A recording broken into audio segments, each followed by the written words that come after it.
All right, wildlife management and wetlands. Let's talk for a minute about wetlands. I'm out at Cottonwood Hollow Natural Area in Fort Collins, just off of Prospect.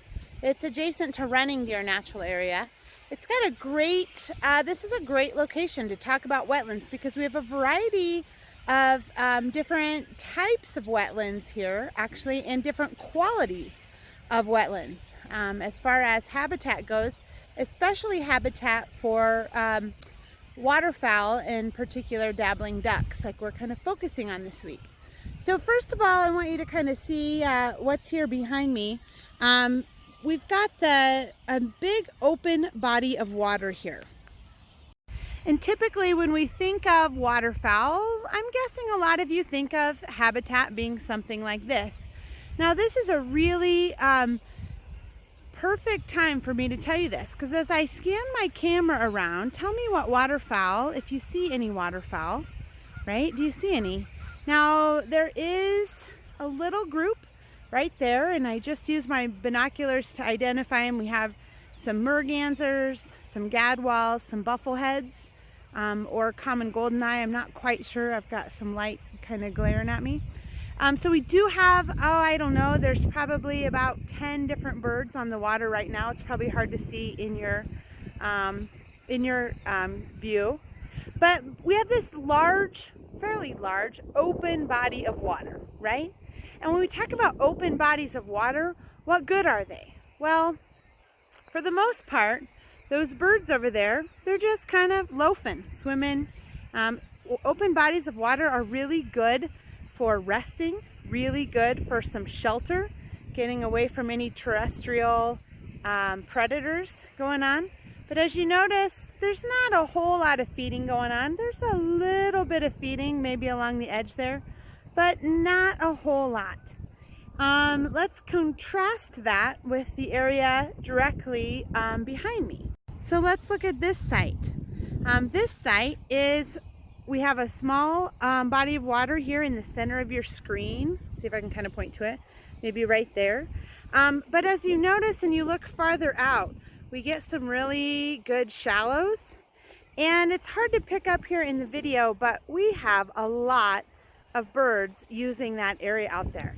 Really shallow water. I was just over there and saw some shorebirds standing and walking around in the very center of that body of water, and they were maybe 2 or 3 inches deep.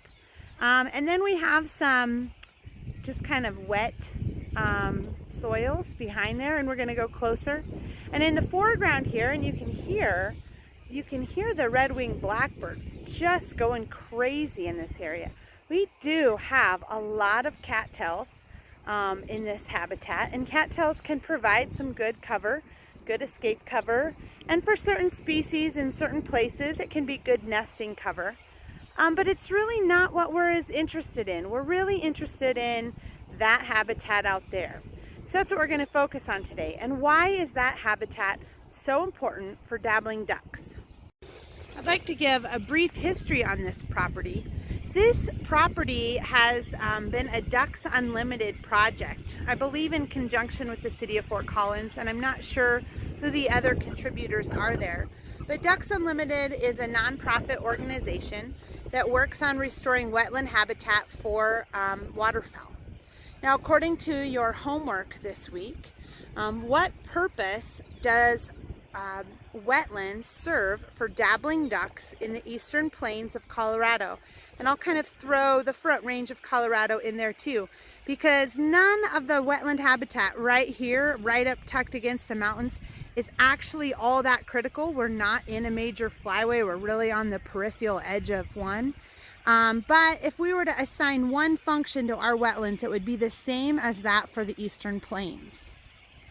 So hopefully you remember that the function here is migrating habitat. So we really want habitat that is going to serve as a refueling station for waterfowl species. Those species need to be able to make it up to their breeding grounds. Most ducks in Colorado are really not here to breed. We have a few that will breed here, especially up in some of the wet meadows of our mountain areas. But down here, the only things really breeding down here might be a few resident mallards and some Canada geese. And by the way, quick side note, Canada geese are nesting right now and they are mean. So as you're out and about, watch out for nesting Canada geese. So what does a duck need in their refueling station?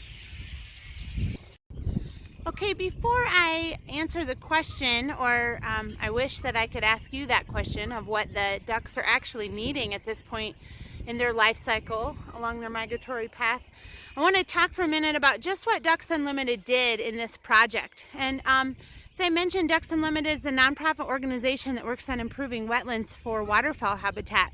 And they get grant money and partner with organizations to prioritize areas that you can make the most difference and actually do some good projects and intersperse them along the landscape. There's other groups. NRCS also does a lot of working with landowners to try and improve wetland habitat. That's who our field trip was supposed to be with this spring. But anyway, as I kind of look out across this area, and it's hard to see, and it's not as stormy as it appears in my video there, so I know that, see, there was some blue sky when I started this lab. Anyway, one of the things that is most important when you're managing a wetland is to manage water, and hopefully you picked that up from your pre-lab. In order to manage water, you have to have some ability to control seasonal water levels. And so what Ducks Unlimited did, and I believe they have a few water control structures around the area. One of them is right here, and it's locked, unfortunately, so I can't poke this camera down in there and take a look at it. But what they do is they have a series of bars or gates that they can open and control different levels. And so this way they can completely close that off. And I imagine it's where a lot of that water on the other side is coming from, is from what they've drained out of here. So this way they can close those gates off to flood the area, and they can release those drains to dry the area out. And in your readings, you found that wetlands really don't need to be flooded for but maybe a couple, 2-3 weeks at most, once or twice a year. Some seasonal flooding to allow some of those plants to take root. And when you come in and reclaim an area, usually the biggest problem is getting rid of cattails. And I'll show you some areas that are dominated by cattails on my walk back. I thought it was right behind me, but I guess it's not. So usually cattails can come in and create that monoculture that we've already talked about. And you can see there's still quite a lot of cattails in here at the bottom end of this wetland where water is probably sitting most of the year. So if the water dries out, you're going to see less cattails surrounding or in that area. So if they can dry that out, the seeds can take root and you can get a bigger diversity. Conversely, if you want to really get rid of these cattails, you're going to have to flood them completely, at least 6 inches underwater for an extended period of time to be able to drown cattails out. They actually are pretty amazing at being able to survive in water. Fun fact, you could crawl through a marsh and just breathe through cattail straws because they have a parenchyma, I believe is what it's called, in there. Anyway, basically tubes that run up and allow them to transport oxygen from the air down to their roots. Kind of a cool little side note. Okay, so we have these water control structures. Sometimes you'll see these as just wooden planks, and you can replace or fill in one plank at a time to adjust your water level. Other times you can do it more specifically through a crank gate that opens and closes and lets certain water in and out. Now this also can get really complicated because if you withhold water, you have to have permits to do it. You have to have water rights to withhold water. So we're going to kind of avoid that discussion for this time being, but just know that if you're going to deal with wetlands, you're going to have to know a lot about water law, or at least know someone who knows something about water law, because it does get quite complicated.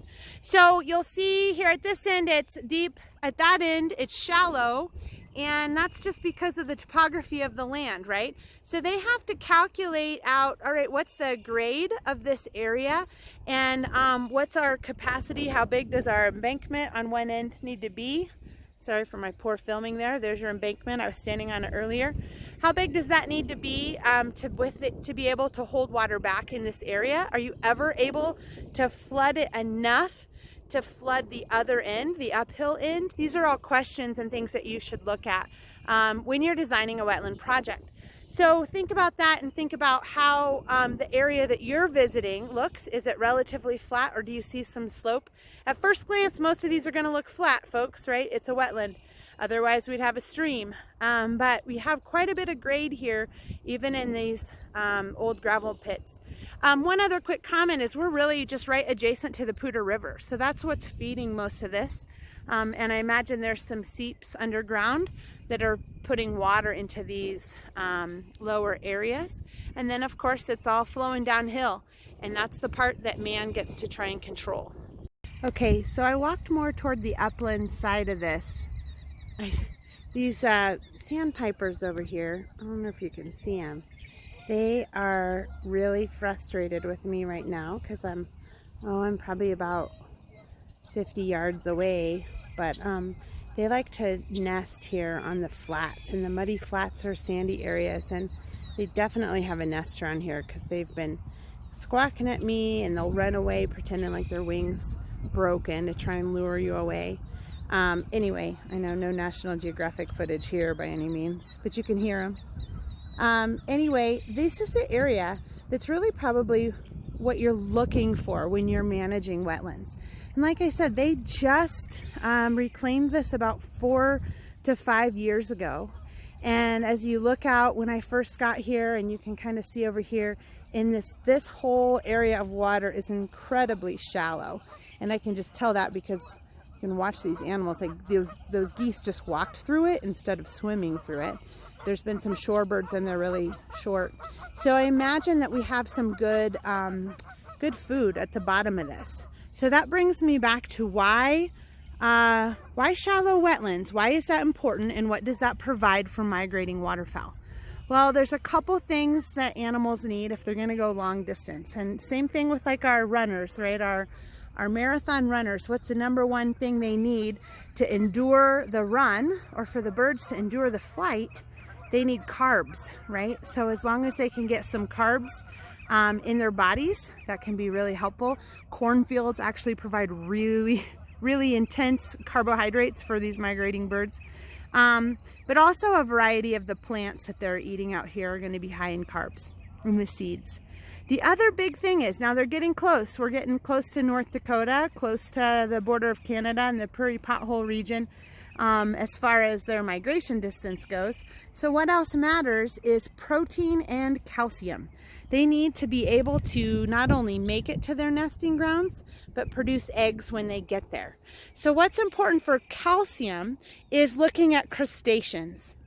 And so if we were to start digging some little digging in this area, I imagine we would find quite a bit of invertebrates and crustaceans, and that is critical to these migrating waterfowl. The other thing that we're going to find here is a bigger diversity in plant species. And so I encourage you to download that Wetlands of Colorado app and try to figure out some of the species. We have some various species of grasses here. It's not an amazing look where I'm at plant diversity at the moment. Hopefully a few years from now it will be. But if you can, try to identify some of the different species here. Using that app, you can sort, you can search by different physiognomic groups, so grasses, sedges, rushes, ferns, aquatic plants, and see what you can find. So on your sheet, try and identify a couple of different aquatic plants. The last thing you'll need to do is fill out this habitat scorecard for dabbling ducks. Now choose the wetland type that you're at. I am more in like the marsh or the emergent wetland area. So that's the sheet that I have here. So the first question asks about the vegetation type. So it is best if you can try and go through and ID a few of the species there. I would say that for the most part, this area is probably dominated by these, you know, it's very much a lot of cattails, and the overall area in this area that's been dried out a little bit more. We're probably a little bit more in here. But I'm probably going to go ahead and give this a 12.5 score instead of that top score of an 18.7. And the before and after, this tool is really to look at, like, have you improved the site? And so we'll just focus on, it doesn't matter, just pick one. I'm going to focus on after because I know they've done some work here. Percent of emergent vegetation within water. Emergent vegetation is going to be vegetation that's underwater and coming up through the water. So you can see in this pond we do have some.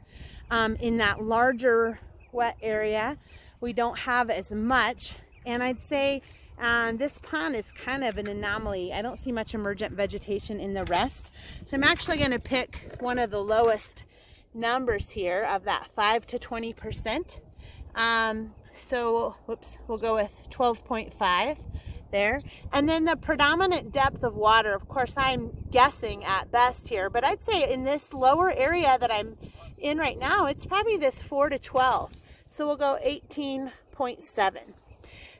Percent of submergent vegetation. This is vegetation underwater, completely submerged. I'd say we have a very low amount of that. Of course, it's a little bit hard to see. So we'll probably go that 0 to 10 and do the 5.9. If I had some waders and could go out in the wetland, that would be even better. And then the interspersion, I'm probably here in this CD range. Quite a lot of interspersion going on in this area, so it gets a 15. So I could total this up.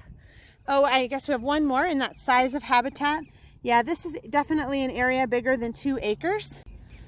So since it's bigger than 2 acres, it'll get a score of 11.1.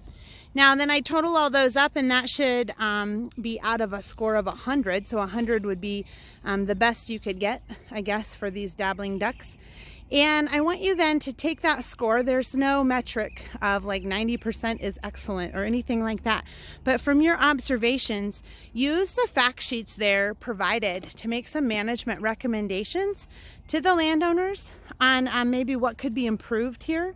You don't have to know exactly how to improve it, but if you could give some suggestions of what might make this better wetland habitat for dabbling ducks. And remember, dabbling ducks need that short water so that they can just tip down in and feed just below the surface. So that's just about it. I'm going to show you the cattails as I walk out, and you can see the difference between this site that they've done some water management on and those that they haven't. Okay, as I look across the area, this area has had pretty much no management as far as wetland habitat goes.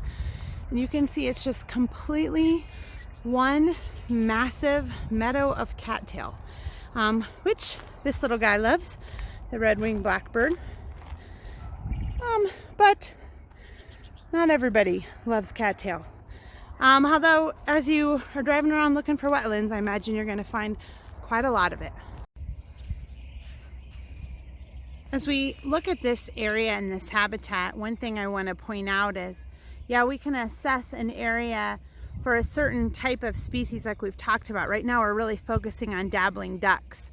But I would be remiss to not point out what we have here in this little cluster of cottonwood trees in the center of your screen. A whole lot of nests all in one tree like that, and these are becoming more and more common in the Fort Collins area, which is really kind of exciting. And you can see some more nests kind of in that group of trees right there. This is what we call a rookery for herons. And so herons are shorebirds. They're feeding on mostly small fish and maybe some aquatic organisms and vertebrates. But they are a nesting species that nest in the very tip tops of these trees in a colony. So they're what we consider a colony nesting species. They're called a rookery because rooks, another shorebird, also do this. I have heard people call a heron rookery a heronry, and I think that that's a little silly. Let's just stick with rookery. So you'll see these across Fort Collins. This is the time when they're coming and going. If I sat here long enough, I'd probably see a head pop up in those nests. When I first walked in, a heron flew off of one of them. There's another one off of I-25 in between Harmony Road and the Windsor exit that's really obvious, and there's a lot of birds and just one or two small trees right there. So keep your eyes peeled for other signs of wildlife beyond what we're just here to focus on today.